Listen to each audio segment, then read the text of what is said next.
Hamid al-Harouda has lost 8 of his relatives, including his son. They were kidnapped by the Al-Kaniyat militia in the city of Tarhuna. They controlled the city during warlord Khalifa Haftar's failed 14 months military campaign against Tripoli in 2019. For more than 2 years, he's been searching for his son. He says the government should do more. What happened in Tarhuna was a huge massacre. Over 1,000 people are missing, and they're only found around 200 to 300 bodies. The rest are still missing. Families want to know if their children or siblings are dead or alive. This is a government responsibility. When government forces retook Tarhuna in 2020, authorities found mass graves. Evidence pointed to the Al-Kaniyat militia, that's blacklisted by the U.S. Nearly 50 mass graves have been found and 247 bodies unearthed. Those bodies are brought here to this laboratory run by the Search and Identification Authority for DNA tests. They've identified 160 bodies through DNA tests.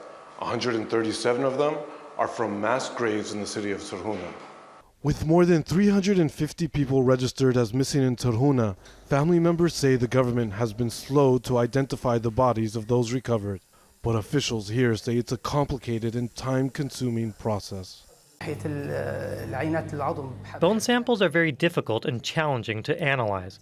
Because the corpses were buried, some of the bone tissue has decayed due to environmental conditions. It takes time to get a good DNA sample. Abdul Hakim's brother, Abu Bakr, a father of 2, was also kidnapped by the Al-Kaniyat militia.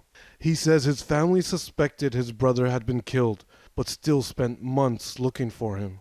I spent over a year with my brother missing. It's a bad feeling when you don't know if your brother's alive or dead. When his body was identified through DNA tests, it hurt.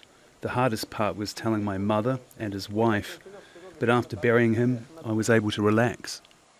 For many families in Tarhuna, there is no choice but to wait and see if their loved ones are among the dead. For Abdul Hakim and his family, there is grief, but finally, an end to uncertainty. Malik, Traina, Jazeera, Tripoli.